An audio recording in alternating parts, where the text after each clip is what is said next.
Hello everyone, ये MSP knowledge official YouTube channel है और आज के इस वीडियो को देखने के बाद तुम्हारे सारे डाउट इस चैप्टर से क्लियर हो जाएंगे।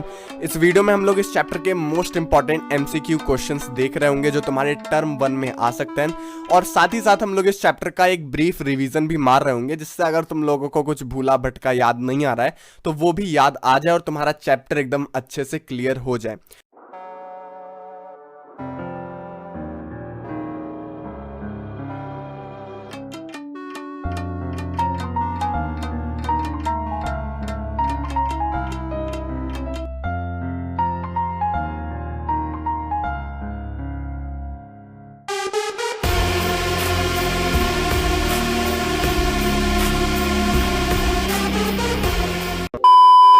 तो बस ध्यान से आंख कान खोलकर इस वीडियो को देखते रहो और मेरी बातों को ध्यान से सुनते रहो। तो चलो हम लोग देखते हैं अपना पहला क्वेश्चन, जो कि है which one of the following profession belongs to the tertiary sector of economy. Economy के टर्शरी सेक्टर में कौन सा, इन चारों में से कौन सा ऑप्शन आता है? तो चलो उसको देख लेते हैं। तो देखो यार, फिशरमैन ये तो नहीं आएगा, ये प्राइमरी सेकेंडरी जिसमें भी हो, लेकिन टर्शरी में तो नहीं आता है। फार्मर भी मुझे नहीं पता किसमें है, लेकिन टर्शरी में नहीं आता है। फैक्ट्री वर्कर ये भी मुझे नहीं पता, मान लो, लेकिन टर्शरी में ये नहीं आता है। डी ऑप्शन इसका टीचर दिख रहा है, इसका राइट ऑप्शन टीचर होगा। देखो ऐसे टाइप का अपना अप्रोच रखा करो कि बाकी के जो फालतू के ऑप्शन है उसमें ज्यादा दिमाग मत लगाया करो। जैसे मान लो तुम बी फार्मर पढ़े तो तुम्हारे दिमाग में ये आने लग गया कि नहीं, फार्मर क्या है, एग्रीकल्चर है, तो इसका मतलब ये प्राइमरी सेक्टर में होगा। हाँ अच्छा चलो, प्राइमरी सेक्टर में है फार्मर, इसी वजह से ये नहीं होगा। ऐसा मत किया करो। सबसे पहले चारों ऑप्शंस को एक बार पढ़ो और ये देखो कि उसमें में से कहीं कोई डायरेक्ट आंसर तुम लोग को दिख जाए। जैसे टीचर, ये डायरेक्टली दिख रहा है कि ये टर्शरी सेक्टर में आता है। अब जो लोग नहीं पढ़ रखे हो वो रिवीजन के लिए थोड़ा सा सुन लो कि प्राइमरी सेक्टर यार वो सेक्टर्स होते हैं जिसमें प्रोडक्ट बनता है। जैसे कि मान लो फिशरमैन हो गया, जिसमें एक मछली सर्कल में आ रही है। जैसे एग्रीकल्चर में अगर तुम लोग कोई मान लो पल्स उगा रहे हो, वीट उगा रहे हो, राइस उगा रहे हो, तो उसको तुम लोग प्रोड्यूस कर रहे हो। वो एक प्रोडक्शन एक सेक्टर होता है जिसमें चीजें प्रोड्यूस होती हैं, नेचुरल लेवल पर, बेसिक लेवल पर प्रोड्यूस होती हैं। सेकेंडरी सेक्टर क्या होता है? वही जो प्राइमरी सेक्टर में जो चीजें प्रोड्यूस होती हैं, मान लो तुमने आलू निकाला, वो प्राइमरी सेक्टर में आता है। उस आलू के चिप्स बनाने को हम लोग सेकेंडरी सेक्टर में रखते हैं, क्योंकि चिप्स बनाने के लिए तुमको फैक्ट्रीज की जरूरत पड़ती है। और साथ ही में जैसे मान लो तुमने कॉटन बनाया तो वो प्राइमरी सेक्टर में आता है। अब कॉटन से अगर तुम लोग शर्ट बनाओगे तो वो आता है सेकेंडरी सेक्टर में। ऐसी चीजें जिसे बनाने के लिए तुम लोग को एक प्रॉपर इंडस्ट्री, एक फैक्ट्री की जरूरत पड़े और तुम्हें उसमें कुछ प्रोसेस करना पड़े, वो सारी चीजें आती हैं सेकेंडरी सेक्टर में। इसी वजह से हम लोग सेकेंडरी सेक्टर को क्या कहते हैं? इंडस्ट्रियल सेक्टर भी कहते हैं। और टर्शरी सेक्टर, तुम लोगों ने आलू से चिप्स बनाया तो वो तो हो गई सेकेंडरी सेक्टर में, लेकिन अब तुम चिप्स का ब्रांडिंग कर रहे हो, उसका प्रचार टीवी पर दिखा रहे हो, उसको बेच रहे हो, उसको शॉप में भेज रहे हो, वो सारी चीजें होती हैं तुम्हारी टर्शरी सेक्टर में। ये एक आलू के चिप्स से अपने दिमाग में बैठा लो कि प्राइमरी, सेकेंडरी और टर्शरी सेक्टर में क्या क्या काम होते हैं। एंड हाँ, जैसे मैंने शुरुआत में कहा कि ज्यादा दिमाग मत चलाया करो, जो आंसर गलत है उसको गलत ही रहने दो। ये अगर शुरुआत में ही तुम लोग सोचने लग जाओगे कि हाँ फिशरमैन ये तो ये होगा, इसी वजह से ये नहीं होगा, रीजंस शुरुआत में मत देखा करो। मान लो अगर तुम्हें कंफ्यूजन आ रही है कि मान लो टीचर और फिशरमैन में कंफ्यूजन है तुम लोगों को, तो इसमें देखो कि हाँ फिशरमैन मान लो ये प्राइमरी सेक्टर में चला जाएगा, फिशरमैन फिश पकड़ता है, इसका मतलब ये शायद प्राइमरी में होगा, तो इसका आंसर ये नहीं होगा। अगर तुमको तुक्का मारना है, मान लो तुम लोगों को दो क्वेश्चन में कंफ्यूजन है, तब अपने दिमाग का इस्तेमाल करो कि ये क्यों नहीं होगा या फिर इसका आंसर ये क्यों नहीं होगा। मतलब अपने दिमाग को तब चलाओ जब तुमको दो ऑप्शंस में कंफ्यूजन आए। ये नहीं कि तुम शुरुआत से ही दिमाग चला रहे हो, क्योंकि अगर तुम शुरुआत से ही option A B C D करके ऐसे पढ़ोगे धीरे धीरे तो 4 मिनट तो तुम्हारा इसी में ही निकल जाएगा। इसी वजह से सबसे पहले चारों ऑप्शन को एक बार पढ़ो, सरसरी निगाह से देखो, और अगर वो तुम्हारा सही लग रहा है तब आगे चल के तुम लोग उसको टिक कर लो तुरंत ही। वरना अगर कंफ्यूजन है तब तो तुम अपना ये एलिमिनेशन मेथड वगैरह तो देख ही सकते हो। अब चलते हैं हम लोग अपने क्वेश्चन नंबर 2 पर।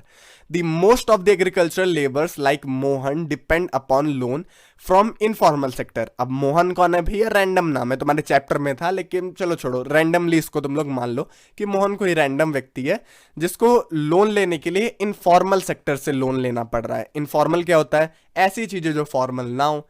मतलब कि तुम अपने साहूकार, मान लो कोई लोन लेने वाला है, कोई गांव का मान लो सरपंच हो गया, या फिर मनी लेंडर हो गए लोकल वाले, इन सब से अगर मान लो मोहन मनी ले रहा है, इनफॉर्मल सेक्टर में यही लोग आते हैं। Which of the following statement about this sector is correct.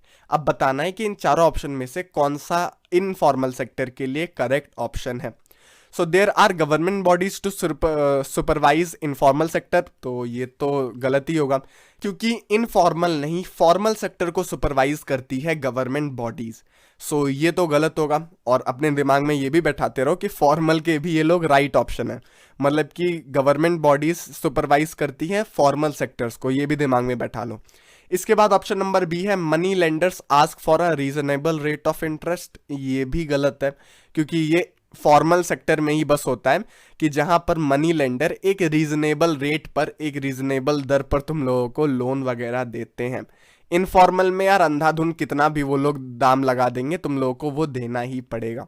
Option number C है cost of informal loans to the borrower is quite high, ये ऑप्शन सही हो सकता है, क्योंकि इसमें इनफॉर्मल वाली ही सारी चीजें हैं। जैसे कि इसमें इनफॉर्मल लो में तुम्हें बोरोवर का जो कॉस्ट है वो हाई हो जाता है। सो इसका ऑप्शन नंबर सी करेक्ट है। अब डी भी देख लेते हैं। Money lenders use fair means to get their money back, ये भी फॉर्मल सेक्टर में होता है। इनफॉर्मल में तो घर भर वो लोग बेच देते हैं और सारी चीजों को जब्त कर लेते हैं। सो ए, बी और डी ऑप्शन तुम्हारा फॉर्मल सेक्टर का एक एग्जाम्पल हो जाएगा, लेकिन इनफॉर्मल सेक्टर का ये एग्जाम्पल नहीं है। और ऑप्शन नंबर सी इसका राइट आंसर होगा। फॉर्मल और इनफॉर्मल में मुझे लगता है तुम लोग को समझ में आ गया होगा कि आखिर डिफरेंस क्या है। फॉर्मल में तुम्हारा सिर्फ और सिर्फ सारी चीजें फॉर्मेलिटीज के साथ होती हैं, पेपर वर्क रिक्वायर्ड होता है, बैंक वगैरह इन्वॉल्व होते हैं और गवर्नमेंट इन्वॉल्व होती है, सुपरविजन होता है, सारा चीज एकदम अच्छे से लॉफुल होता है। वहीं इनफॉर्मल में कोई पेपर वर्क नहीं है, कोई गवर्नमेंट का सुपरविजन नहीं है, कितना भी हाई रेट्स में कोई दे सकता है, मतलब ये एक प्राइवेटली मनी का शेयरिंग होता है। और इसी वजह से इसका ऑप्शन नंबर सी सही होगा। अब चलते हैं हम लोग अपने नेक्स्ट क्वेश्चन पर। Production of a commodity mostly through the natural process is an activity in, इसमें हम लोग प्रोड्यूस कर रहे हैं एक किसी सामान को और मोस्टली नेचुरल प्रोसेस से हम लोग उसे प्रोड्यूस कर रहे हैं, तो उस एक्टिविटी का नाम क्या होगा। सो यार इसमें हम लोग किसी नेचुरल प्रोडक्ट को प्रोड्यूस कर रहे हैं, किसी सामान में कन्वर्ट कर रहे हैं और एक तरीके से प्रोडक्शन हो रहा है, तो इसका राइट आंसर होगा सेकेंडरी सेक्टर, क्योंकि जहां पर हम लोग नेचुरल चीजों को प्रोसेस करके उनसे कोई नया प्रोडक्ट बनाते हैं तो वो होता है सेकेंडरी सेक्टर। तो इसका राइट आंसर होगा सेकेंडरी सेक्टर। और एमसीक्यू क्वेश्चंस तुम लोग कर ही रहे हो, साथ में यार तुम लोग ओएमआर वगैरह की प्रैक्टिस भी किया करो, सैंपल पेपर भी दो और अपना रिवीजन भी साथ साथ में चलाए रखो। इसके लिए यार तुम्हारी ओसवाल पब्लिशर की एक बुक रिलीज हुई है, टर्म 1 रिवीजन बुक करके, उसमें यार तुम्हारा सभी सब्जेक्ट एक ही बुक में रहता है और सबका तुम्हारा रिवीजन हो जाएगा और ओएमआर शीट तुम लोग को वहां पर भर भर के मिल जाएगी, जिससे कि तुम रिवीजन में ओएमआर शीट भी भर के देख सको। साथ में यार उसमें तुम्हें नई टाइप के इंग्लिश वगैरह के क्वेश्चन भी मिलते हैं, जिसमें तुम लोग को ये ग्रामर राइटिंग सेक्शन से जो एमसीक्यूज बनेंगी वो सब भी मिल जाते हैं।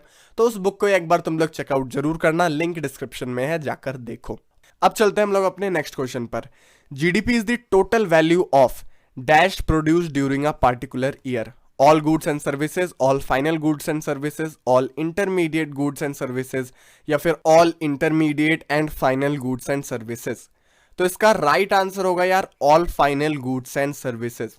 इसमें हम लोग उन्हीं सामान के जो गुड्स एंड सर्विसेज का जितना दाम होता है, जितना वैल्यू होता है, उन्हीं को लेते हैं। जैसे मान लो तुमने आलू लिया, आलू को बेचा और उससे चिप्स बना लिया, और अब वो चिप्स जब बिकेगा तो उसका जो फाइनल आलू का जो ये फाइनल प्रोड्यूस है, फाइनल गुड जो बना, मतलब चिप्स का जो पैकेट बना, उसी पर जितना प्रोडक्शन वैल्यू आएगा उसी को हम लोग काउंट करेंगे। यहाँ पर दो बार नहीं काउंट करेंगे, ये नहीं कि आलू को हम लोग एक बार जोड़ लिए फिर इसके बाद दूसरी बार हम लोग चिप्स का जोड़ेंगे। फाइनल गुड्स एंड सर्विसेज को ही बस जोड़ा जाता है और इसी को हम लोग जीडीपी कहते हैं। अब चलते हैं हम लोग अपने नेक्स्ट क्वेश्चन पर, जो कि है in terms of GDP the share of tertiary sector in 2013-14 is. Option number A 20 से 30%, बी 30 से 40, सी 50 से 60 या फिर डी 60 से 70। ये तुम लोग सस्ता केबीसी खेल रहे हो। इसका जवाब थोड़ा सोच समझ के दो। 2013-14 की बात चल रही है, मतलब हाल ही फिलहाल में, और तुम लोगों को पता होगा कि हाल ही फिलहाल में टर्शरी सेक्टर बहुत ज्यादा ग्रोथ किया है। और इसी वजह से इसका राइट आंसर होगा 60 से 70%, 60 to 70% इसका टर्शरी सेक्टर का इन्वॉल्वमेंट रहा है जीडीपी में। क्योंकि लोग ज्यादातर मॉडर्न हो चुके हैं। 2013-14 से पहले के टाइम पर क्या होता था, लोग मॉडर्न नहीं थे, एग्रीकल्चर ही बेसिक फैसिलिटी थी। लेकिन अब तुम मॉल भी जा रहे हो, मूवी थिएटर्स भी जा रहे हो, जोमेटो वगैरह आ गए हैं, इसके बाद ऊबर, कैब, इन सारी चीजों की वजह से बहुत ज्यादा मनी का इस्तेमाल होने लग गया है। और वो सारी चीजें टर्शरी सेक्टर में ही जोड़ी जाती हैं, क्योंकि उसमें ना कोई सामान प्रोड्यूस हो रहा है, ना ही किसी चीज को उगाया जा रहा है, बेसिकली सिर्फ सर्विसेज ही बांटी जा रही हैं। अगर तुम लोग को कोई कंफ्यूजन आ रहा हो इस प्राइमरी, सेकेंडरी और टर्शरी में, तो तुम लोग एक्सप्लेनेशन वीडियोस देख सकते हो। इस चैप्टर के वन शॉट एक वीडियो है तुम्हारा, 25 से 30 मिनट आई थिंक मैक्सिमम में तुम्हारा ये चैप्टर कंप्लीट हो जाता है। तो अगर तुमने नहीं देखा है तो जाकर देखो, डिस्क्रिप्शन में लिंक है। इस वीडियो के बाद उसे भी देख लेना, या फिर पहले उसे ही देख के आओ, जिससे तुम लोग को अच्छे से समझ में आए। अब आते हैं हम लोग क्वेश्चन नंबर 6 में। Economic survey is published by. Economic survey कौन पब्लिश करता है? इसका राइट आंसर होगा यार मिनिस्ट्री ऑफ फाइनेंस। यही सारे फाइनेंस में एक साल में जितने भी बढ़ोतरी हुई, जितने भी रेट्स पर चीज़ें गई, बिकी, प्रोडक्ट और सर्विसेज जितने प्रोड्यूस हुए, इन सब का रिकॉर्ड वगैरह यही पब्लिश करती है। और ये हर साल अपना इकोनॉमिक सर्वे पब्लिश करते हैं। सो इसका राइट आंसर होगा ऑप्शन नंबर सी। अब चलते हैं हम लोग अपने नेक्स्ट क्वेश्चन पर, जो कि है the sector which has emerged as the largest producing sector in India is. So इसका राइट आंसर होगा टर्शरी सेक्टर। बिना देखे ही समझ में आ जाए, क्योंकि यही सबसे ज्यादा इमर्ज हुआ है। इसके बाद हम लोग देखते हैं अपना next question. In our country NREGA 2005 aims to provide to all those who are able to and are willing to work a minimum of 200 days of employment in a year, या फिर 100 days of employment in a year. ये सब तो ज्यादा ही हो जा रहा है। तो इसका राइट आंसर होगा यार 100 days of employment in a year. मतलब 100 दिन का गारंटीड एम्प्लॉयमेंट प्रोवाइड करवाता है नरेगा। नरेगा का फुल फॉर्म क्या होता है? National Rural Employment Guarantee act. इसके तहत क्या होता है कि जितने भी लेबर्स होते हैं किसी भी गांव वगैरह में, रूरल एरिया में, तो वहां पर 100 डेज की गारंटीड एम्प्लॉयमेंट गवर्नमेंट दिलवाती है। और अगर किसी कारण की वजह से वहां पर कोई काम नहीं निकला, तो गवर्नमेंट बेरोजगारी भत्ता देती है उन लेबर्स को जो रजिस्टर्ड होते हैं। मतलब कि मान लो 80 दिन का ही सिर्फ काम है गवर्नमेंट के पास और 20 दिन का कोई काम नहीं है, तो 20 दिन मुफ्त का गवर्नमेंट पैसा देगी उन लेबर्स को जो जो इस स्कीम से रजिस्टर्ड रहते हैं। सो ये है गवर्नमेंट की स्कीम नरेगा, और ये 2005 में शुरू हुई थी। इसको मनरेगा भी कहा जाता है, Mahatma Gandhi National Rural Employment Guarantee Act 2005, और नरेगा भी कॉमन भाषा में कह दिया जाता है। अब चलते हैं हम लोग क्वेश्चन नंबर 9 पर। The sectors are classified into public and private sector on the basis of employment condition, nature of economic activities, ownership of enterprises, या फिर number of worker employed in the enterprise. So इसका right answer होगा based on the ownership of enterprise. Ownership मतलब कि किसके पास किसकी property है, वो इसी से तो डिसाइड होगा कि वो प्राइवेट प्रॉपर्टी है या फिर पब्लिक प्रॉपर्टी है, और किसी से तो डिसाइड नहीं होगा। सो इसका राइट आंसर होगा ऑप्शन नंबर सी। इसको दिमाग में बैठा लो, और इजी था, तुम लोग को आता ही होगा। Which sector of economy is the largest employer? तुम लोग का टाइम वेस्ट ना हो, इसी वजह से ज़्यादा मीम वगैरह बीच में नहीं डाल रहा हूँ, वरना अभी कई सारे आ रहे होते। लेकिन थोड़ा बहुत अभी सेक्रीफाइस करो, एग्जाम टाइम है। अब कितना तुम लोग पिक्चर का सीन वगैरह देखोगे पढ़ाई के बीच में, इसी वजह से अभी थोड़ा कम आ रहे हैं। लेकिन जैसे ही तुम्हारे टर्म 1 बीतेगा और इसके बाद तुम्हारे टर्म 2 के वीडियोस आएंगे, उसमें गजब तरीके से हम लोग मीम्स वगैरह डाल रहे होंगे। सो अभी इतने में ही काम चलाओ। अब आते हैं हम लोग अपने नेक्स्ट क्वेश्चन पे। विच one of the following occupation suffers from under employment? इनमें में से कौन सी ऑक्यूपेशन अंडर एम्प्लॉयमेंट से ग्रसित रहती है? टीचर नहीं, कैजुअल लेबर हाँ ये सही आंसर है, लेकिन 2 रुपया सस्पेंस के लिए आगे वाला ऑप्शन पढ़ लेते हैं। बैंक एम्प्लॉय नहीं, पुलिस नहीं। इसका राइट आंसर होगा तुम्हारा कैजुअल लेबर, तो इसका ऑप्शन नंबर बी सही होगा। अब चलते हैं हम लोग अपने नेक्स्ट क्वेश्चन पर, जो कि है क्वेश्चन नंबर 12। इसमें तुम लोगों को मैच करना है column 1 column 2। Organise sector, public sector, private sector, primary sector, ये 4 ऑप्शन तुम्हारे बाईं तरफ है। और railway, Tata iron and steel company, agriculture and farmer, job security, ये तुम्हारे राइट तरफ है। अब इसको मेरी बताई हुई ट्रिक से सॉल्व करने की कोशिश करो। अब जिसको नहीं समझ में आ रहा है कि किस ट्रिक से इसको आसानी से सॉल्व कर सकते हैं, तो सब्सक्राइब नहीं करोगे भैया तो यही होगा। अभी जस्ट सब्सक्राइब करो और इसी बात पे लाइक भी दबा दो। अब तुम लोग को ट्रिक बता देता हूँ जिन लोगों को नहीं पता है। ट्रिक क्या है कि सबसे पहले तुम अपना कोई ऑप्शन पकड़ो जो तुम लोग को लगता है कि तुम्हें आता होगा। जैसे कि मुझे लग रहा है कि हाँ, मुझे ऑर्गेनाइज सेक्टर आता है, मुझे पता है कि ऑर्गेनाइज सेक्टर में जॉब सिक्योरिटी रहती है। और कोई मुझे भले ही नहीं आ रहे हैं, तीनों मुझे नहीं आ रहे हैं, लेकिन मुझे पता है कि इन चारों ऑप्शन में से ऑर्गेनाइज सेक्टर सिर्फ और सिर्फ जॉब सिक्योरिटी के साथ ही मैच कर रहा है, तो इसके लिए तो मैं श्योर हूं। तो अब क्या करना है, जैसे ही तुम लोग को पता चला कि अच्छा चलो 1 का डी श्योरली यही होगा, तो अपने ऑप्शंस में जाओ और देखो कि 1 का डी है किसमें। ए 1 का डी, बी 1 का डी, बाकी और किसी में 1 का डी नहीं है। देखो अगर एग्जामिनर मेरी ट्रिक पढ़ के क्वेश्चन पेपर बनाएगा तो ऐसे ही बनाएगा, 1 का डी वो दे दिया 2 जगह, तो मतलब कि ए और बी में से कोई एक ऑप्शन तो सही होगा। अब देखो कि कौन सा दूसरा ऑप्शन तुम बना ले रहे हो।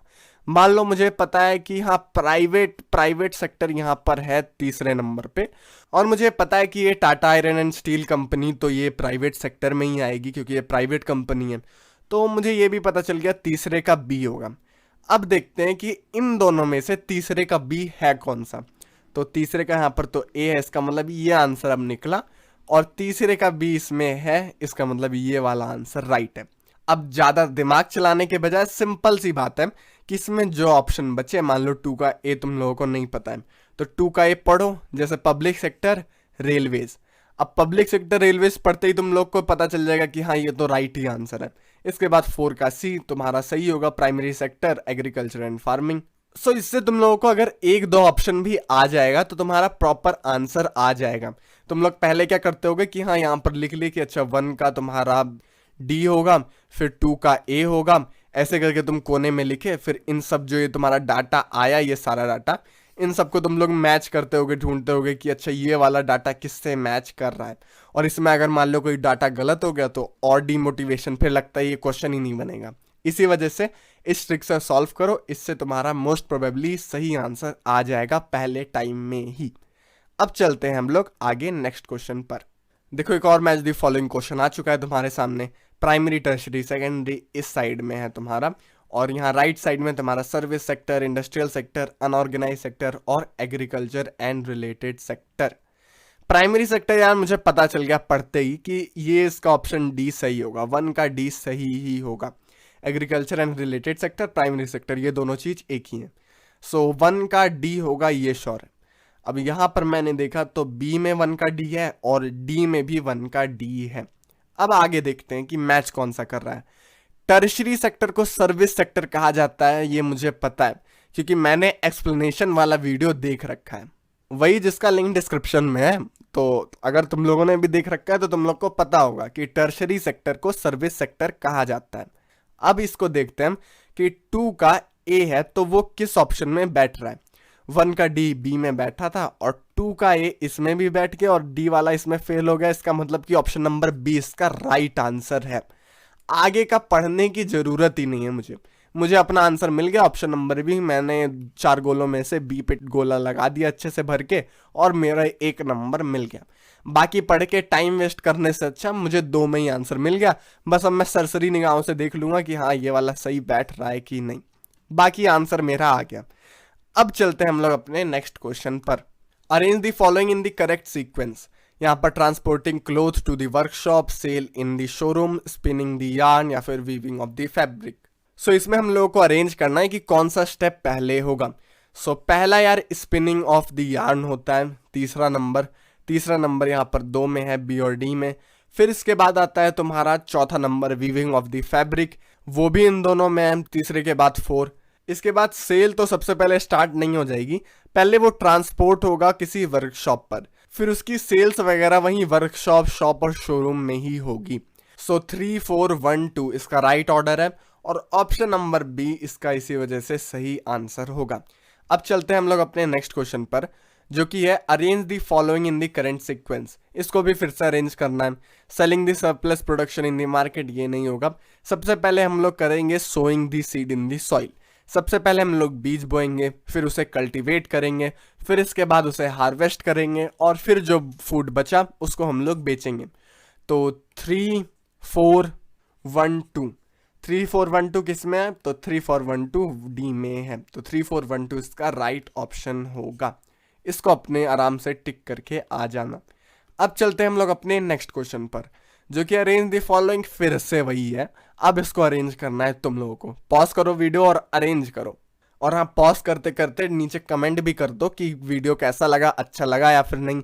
और लाइक वगैरह तो दबा ही दियोगे, सब्सक्राइब कर ही दियोगे, और वो बेल नोटिफिकेशन करके जो आता है यूट्यूबर्स वाला, उसको भी ऑन कर लेना, क्योंकि इस चैनल पर यार हमेशा क्वालिटी कंटेंट तुम लोग को मिलता है और हमेशा मिलता ही रहेगा। इस चैनल पर ज़्यादा वीडियो इसी वजह से अपलोड नहीं होते हैं, क्योंकि सबसे पहली मेन प्रायोरिटी होती है कि उस वीडियो से तुम्हारा टाइम वेस्ट ना हो और वो वीडियो तुम्हारे लिए सच में हेल्पफुल रहे, उसमें गजब का कंटेंट हो। ये दो क्राइटेरियाज जब फिल होते हैं तभी वीडियो अपलोड होता है, वरना नहीं। इसी वजह से कोई भी कूड़ा कचड़ा तुम लोग को उठा के अपलोड पर नहीं मिलेगा। जितने भी वीडियो मिलेंगे क्वालिटी वाले मिलेंगे। तो सब्सक्राइब कर लो, नंबर ही बढ़ेगा तुम्हारा। अभी सब्सक्राइब करो और चुटपुटिया दोस्तों को भी जाकर शेयर करके आओ और बोलो कि सब्सक्राइब करें। पढ़ते पढ़ते तो मुझे लगा कि यहाँ पर plucking flowers from the plant, ये तो सबसे पहला स्टेप होगा। फिर सेकंड स्टेप में हम लोग फ्लावर्स को वेंडर तक एक्सपोर्ट करेंगे, ट्रांसपोर्ट करेंगे, और फिर इसके बाद तुम्हारा मेकिंग ऑफ गार्लैंड्स होगा, फिर selling garlands at the shop. ये ऐसे करके चलेगा कि सबसे पहले होगा ऑप्शन नंबर 2, फिर 1, फिर 4, फिर 3। तो 2 तो हम लोगों को मिल गया था, फिर इसके बाद 1, फिर 4, फिर 3। तुम्हारा ऑप्शन नंबर 20 का राइट आंसर होगा। अब चलते हैं हम लोग आगे। ये सब समझ में आया ना कि इस टाइप के क्वेश्चन को कैसे सॉल्व करना है। सबसे पहले चारों ऑप्शंस को पढ़ो, फिर जो तुमको लगता है कि ये फर्स्ट नंबर पे होगा उसको पहले फर्स्ट नंबर पे रखो, फिर सेकंड नंबर पे जो लगता है उसको सेकंड नंबर पे देखो। फिर अगर तुम्हारी चेन बन गई तो फिर अपना राइट आंसर तुम लोगों को मिल ही जाएगा। अब चलते हैं हम लोग अपने नेक्स्ट क्वेश्चन पर, जो कि question number 17। Analyse the information given below considering the following correct option. इसमें तुम लोग को प्रॉपर दे दिया गया है ये एक पैराग्राफ, और इसको पढ़ के तुम लोग को राइट ऑप्शन सेलेक्ट करना है। इसमें यार एक सुशीला है, ये काम करती हैं एक गारमेंट एक्सपोर्ट इंडस्ट्री में। इसका मतलब अगर ऑप्शंस में तुम्हारा सेकेंडरी सेक्टर होता या फिर इंडस्ट्रियल सेक्टर होता तो वो राइट आंसर होता, लेकिन ऑप्शन में तुम्हारा टर्शरी सेक्टर दिया गया है और कहीं भी सेकेंडरी सेक्टर नहीं है। इसका मतलब सेकेंडरी सेक्टर तो नहीं होगा इसका आंसर, आगे पढ़ना पड़ेगा। She gets facilities like health insurance, provident fund. ये पढ़ते ही मुझे पता चल गया कि ये क्वेश्चन कहाँ जा रहा है। ये जा रहा है ऑर्गेनाइज सेक्टर के तरफ। ऑर्गेनाइज सेक्टर में यार वो सारी नाम चीज़ें होती हैं कि तुम लोग को जॉब सिक्योरिटी मिलेगी, लाइक हेल्थ इंश्योरेंस मिलेगा, ओवर टाइम मिलेगा डबल रेट पर। ये सारी चीज़ें तुम्हें ऑर्गेनाइज सेक्टर पे दी जाती हैं। एकदम गोकुल धाम सोसाइटी की तरह सारी चीज़ें अच्छे से हो रही हैं। सो ऑर्गेनाइज सेक्टर इसका राइट आंसर रहेगा। अब चलते हैं हम लोग अपने नेक्स्ट क्वेश्चन पर, जो कि हम लोग को फिर से वही पैराग्राफ पढ़कर राइट आंसर बताना है।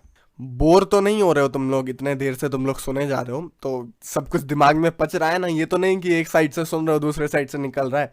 लंबी लंबी सांस लो 3 बार, 1 गिलास पानी पियो और फिर अपने आप को रिवाइव करके आगे वाले ऑप्शंस को सुनो। 1 सेकंड इसमें वो पबजी वाला रिवाइविंग टाइमर लगा देते हैं, 10 सेकंड तक तुम लोग भी रिवाइव हो जल्दी जल्दी।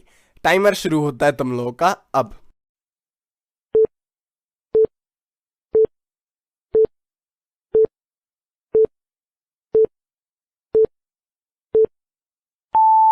अब क्वेश्चन पर आते हैं। There are many activities that are undertaken by directly using natural resources, for example cultivation of cotton, dairy farming etcetera. ये सब क्या है? प्राइमरी सेक्टर है। ये देखते ही समझ में आ रहा है, जहाँ पर चीज़ें बनेंगी, जो चीज़ें प्रोड्यूस होंगी, जैसे डेयरी प्रोडक्ट, कॉटन वगैरह, एग्रीकल्चर से रिलेटेड कोई चीज़, तो वो होगा तुम्हारा प्राइमरी सेक्टर में। अब चलते हैं हम लोग अपने नेक्स्ट क्वेश्चन पर। सो यार क्वेश्चन नंबर 19 भी तुम्हारा सेम टाइप का है और इसको खुद से पढ़ो, इसका आंसर निकालने की कोशिश करो और कमेंट करो। ग्रेट वीडियो, वेरी हेल्पफुल, बहुत अच्छा लगा, ऐसे करके पूरा कमेंट करो और आखिर में उसके कमेंट करना क्वेश्चन नंबर 19 का है आंसर डैश। जो भी आंसर रहेगा वो भर के कमेंट करना। आगे बढ़ने से पहले एक हिंट दे देता हूं कि अंडर एम्प्लॉयमेंट और डिसगाइज्ड एम्प्लॉयमेंट दोनों लगभग एक ही चीज होती हैं। सो अगर तुमको लग रहा है कि ऑप्शन नंबर ए सही होगा, इसका मतलब साथ में ऑप्शन नंबर बी भी सही होगा। अब पढ़ लो, देखो कि ये लग रहा है कि नहीं, अंडर एम्प्लॉयमेंट या फिर डिसगाइज्ड अनएम्प्लॉयमेंट है कि नहीं, ये तो पढ़ के देखो। और अगर है ऑप्शन तो तुम लोग को पता है कौन सा ऑप्शन सही है।